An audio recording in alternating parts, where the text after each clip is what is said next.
প্রিয় দর্শক, এবার পালাতে গিয়ে এয়ারপোর্টে ধরা খেলেন চিত্রনায়ক জায়েদ খান। তবে সেটা পুলিশ কিংবা সেনাবাহিনীর হাতে নন, জনগণের হাতে। হঠাৎ চিত্রনায়ক জায়েদ খানের সঙ্গে কেন এমন ঘটনা ঘটল, আর কেনই বা দেশ ছেড়ে পালাতে চাচ্ছেন তিনি? প্রিয় দর্শক, তার এই বিস্তারিত দেখুন পুরো ভিডিওতে। চিত্রনায়ক জায়েদ খান। সম্প্রতি জায়েদ খান তার ফেসবুকে বন্যা কবলিত মানুষের জন্য সহযোগিতামূলক একটি পোস্ট করেন, যার ফলেই এমন কাণ্ড ঘটে তার সঙ্গে।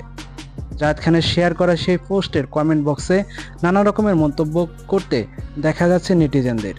মেহেদি হাসান নামে একজন লিখেছেন, পাগল এতদিন তো খুঁজে পাওয়া যায়নি, কোথায় ছিলেন এতদিন আপনি? সাজু মাগুরা লিখেছেন, ডিগবাজি পানিতেও হবে নাকি গুরু? এমডি আজম খান লিখেছেন, ডিগবাজি জায়েদ খান কোন চিপা থেকে বাহির হয়েছে। যাই হোক, ভালো একটা পোস্ট কাজে দিয়েছে। তোমার বিষয়টা বন্যার পানি চলে গেলে দেখব।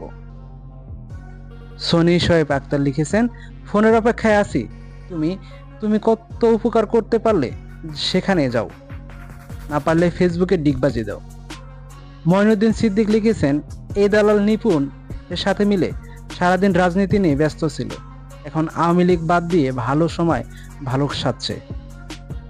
ব্যথার বিপক্ষে দাঁড়িয়ে লিখেছেন, আসুন সবাই ডিগবাজি দিয়ে একে অন্যকে ফলো দিই। রেজাউন সরকার লিখেছেন, আন্দোলনের সময় কই ছিলেন, বন্যার সময় আসছেন, আমরাই পারবো, আপনার দরকার নেই।